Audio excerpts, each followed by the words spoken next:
And now I shall give you the first cue as to the nature of the great master key which has been responsible for all the great successes in every calling, in every part of the world. That psychologists have discovered a natural law which is the very foundation of all personal successes. And I can describe it to you in one short sentence so you can understand it. Whatever the mind can conceive and believe, the mind can achieve. Isn't that a profound statement? You will notice that it says nothing about the need for education, but simply that whatever your mind can conceive and believe, your mind can achieve. Now, if you want evidence that the mind can achieve whatever the mind can conceive without the benefit of formal education, you only have to remember that Thomas A. Edison conceived the idea of becoming an inventor and lived to become the world's greatest scientist in the field of invention with only 3 months of common school education. When I first heard Andrew Carnegie describe this natural law which makes it possible for you and I and everyone else to write his own price tag in life and attain it, I became so enthused over it that I began to search for the power back of it, and my curiosity led me finally to the discovery of the master key, which I shall reveal to you if you are ready to receive it. My search led me to the study of the spiritual forces with which all of us are blessed, and it was in this field that I came upon a clue which has enabled me to help millions of people to find their earthly destinies. I want to describe my discovery in the simplest terms possible, because it will reveal to you why it is true that whatever the mind can conceive and believe, the mind can achieve, regardless of how many times you may have failed in the past or how lofty your aims and hopes may be. I caught my first fleeting glimpse of the profound law which provides the means by which we may choose our own purpose in life and attain it, while I was being coached by Andrew Carnegie during the organization of the Science of Success philosophy.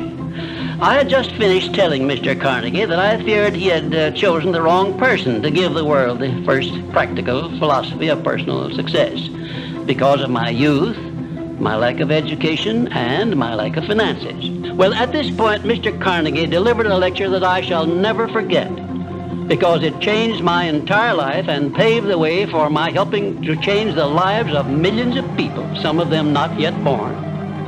Let me call your attention to a great power which is under your control, said Mr. Carnegie, a power which is greater than poverty, greater than the lack of education, greater than all of your fears and superstitions combined. It is the power to take possession of your own mind and direct it to whatever ends you may desire.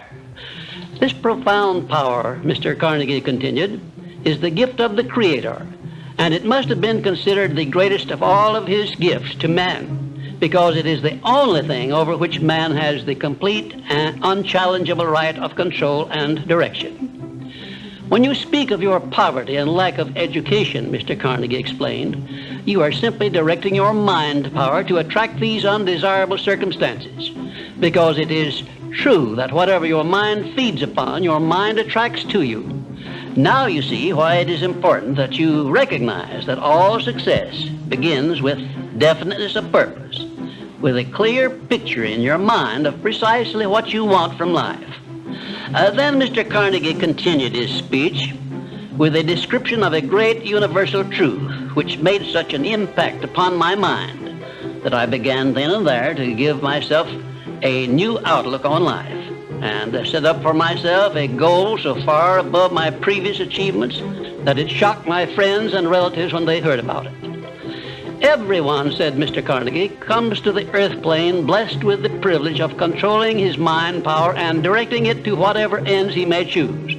But, he continued, everyone brings over with him at birth the equivalent of 2 sealed envelopes, one of which is clearly labeled, the riches you may enjoy if you take possession of your own mind and direct it to ends of your own choice, and the other is labeled, the penalties you must pay if you neglect to take possession of your mind and direct it. And now let me reveal to you, said Mr. Carnegie, the contents of those 2 sealed envelopes. In the one labeled riches is this list of blessings. 1, sound health. 2, peace of mind. 3, a labor of love of your own choice. 4, freedom from fear and worry. 5, a positive mental attitude. 6, material riches of your own choice and quantity. In the sealed envelope labeled penalties, Mr. Carnegie continued, is this list of the prices one must pay for neglecting to take possession of his own mind. 1, ill health. 2, fear and worry. 3, indecision and doubt. 4, frustration and discouragement throughout life. 5, poverty and want. 6, and a whole flock of evils consisting of envy, greed, jealousy, anger, hatred, and superstition. Now, my mission in life is to help you and everyone who needs my help to open up and use the contents of the sealed envelope labeled riches. And the starting point from which you must take off if you wish to write your own ticket from here on out for the remainder of your life, I will describe for you in these simple instructions. 1, procure a neat pocket-sized notebook, or something on the order of this one here, loose leaf affair. And on page 1, write down a clear description of your major desire in life, the one circumstance or position or thing which you will be willing to accept as your idea of success.